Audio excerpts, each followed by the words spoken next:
Hello everyone, and welcome to Monday News with Angelica and Britt. Now, as you can see, Angelica's not here with me today because she is actually going to be reporting from location for us today on a couple very interesting stories.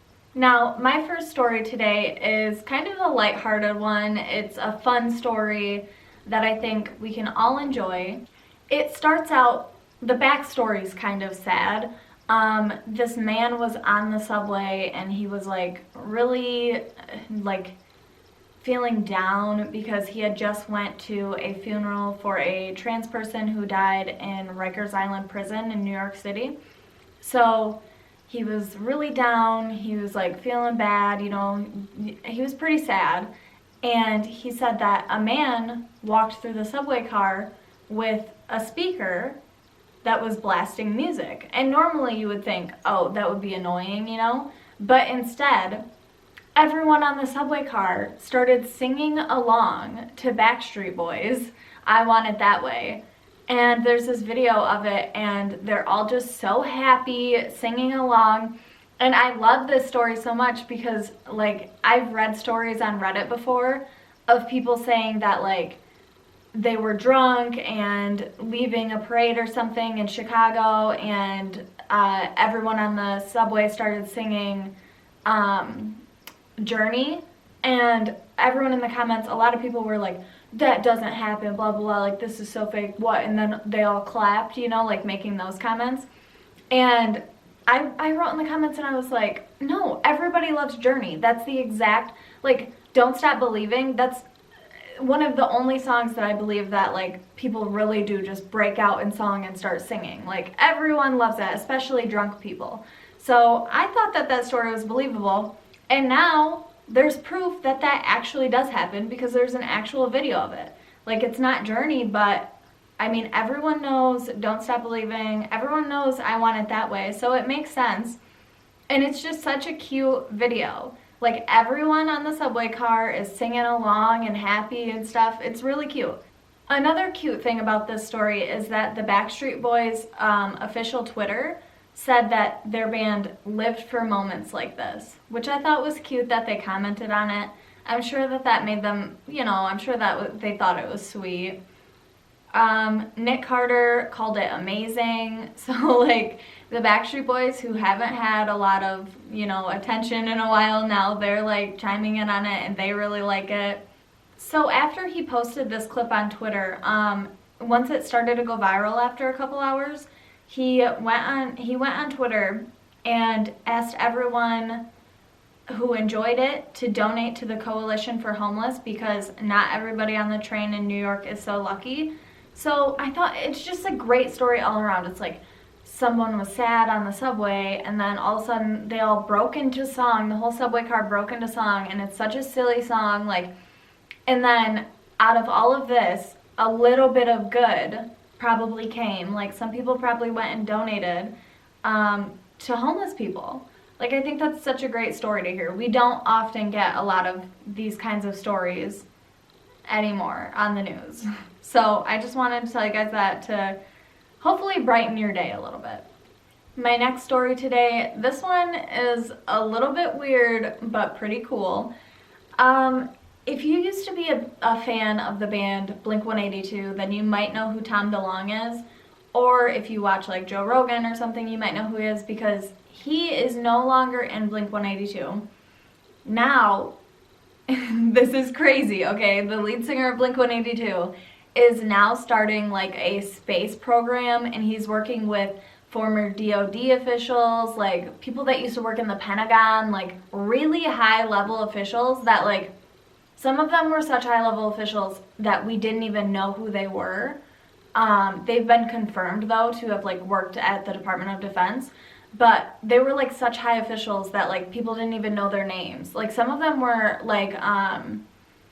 counterintelligence and stuff. It's insane. He's working with all these really high up former US government officials, and they started a website called To the Stars Academy, and it's about UFOs and how they're real. And all of these former Department of Defense and like Pentagon workers and stuff are coming out and saying, yes, UFOs are definitely real. There is technology that's from out of this world that we could use to advance like the human race, you know. And when I first heard about it, I saw Tom DeLonge on Joe Rogan. My husband made me watch it because we were like, has he gone crazy? Like, what? This is insane. And Tom has always, I was a huge fan of Blink-182, so I used to have their DVDs and everything.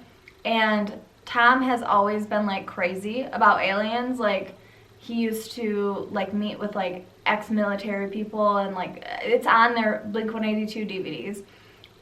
He used to like meet with all these people that like had proof of aliens or like had stories.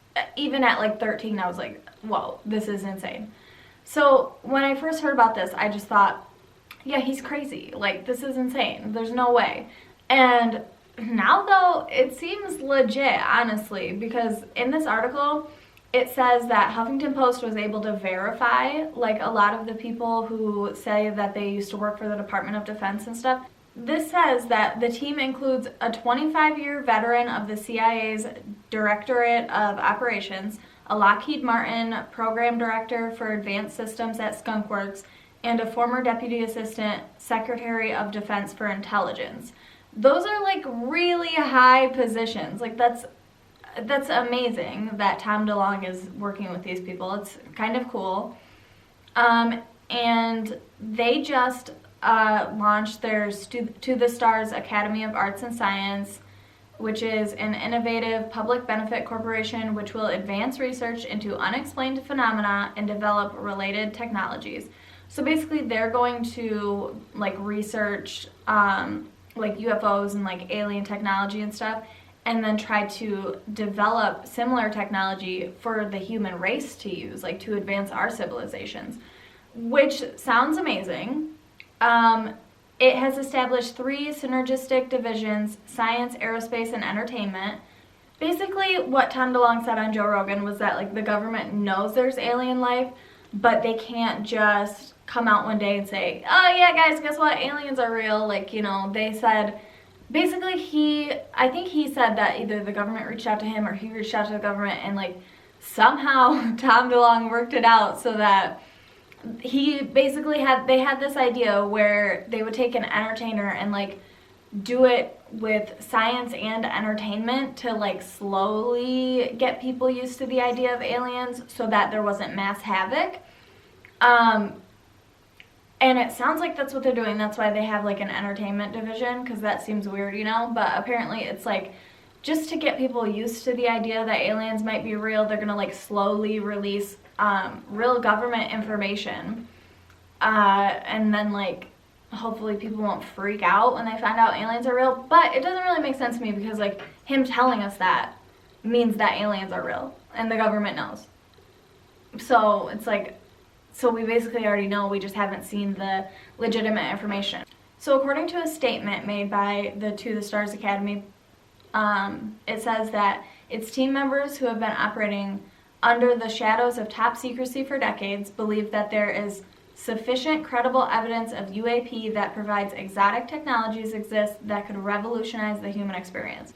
So they had a 4-hour meeting recently, and this guy Elizondo was there, and he apparently has ran an important program at Department of Defense. He's a senior career intelligence officer whose experience includes working with the U.S. Army, the Department of Defense, the National Counterintelligence Executive, and the Director of National Intelligence. He served as the Director for the National Program Special Management Staff in the Office of the Secretary of Defense. He is also the former Director of Programs to Investigate Unidentified Aerial Threats for the Office of the Secretary of Defense. So this guy is like, he's got some experience in the U.S. government, and obviously he does a good job. Like, he's like legit, you know? So when they asked him if these unidentified flying objects were considered to be threats, he said they did not exhibit overt hostility, but something unexplained is always assumed to be a potential threat until we are certain it isn't. On the bright side, I believe we are closer than ever before in our understanding of how it operates.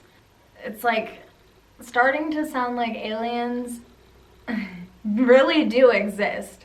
You'll get that if you're a Blink-182 fan.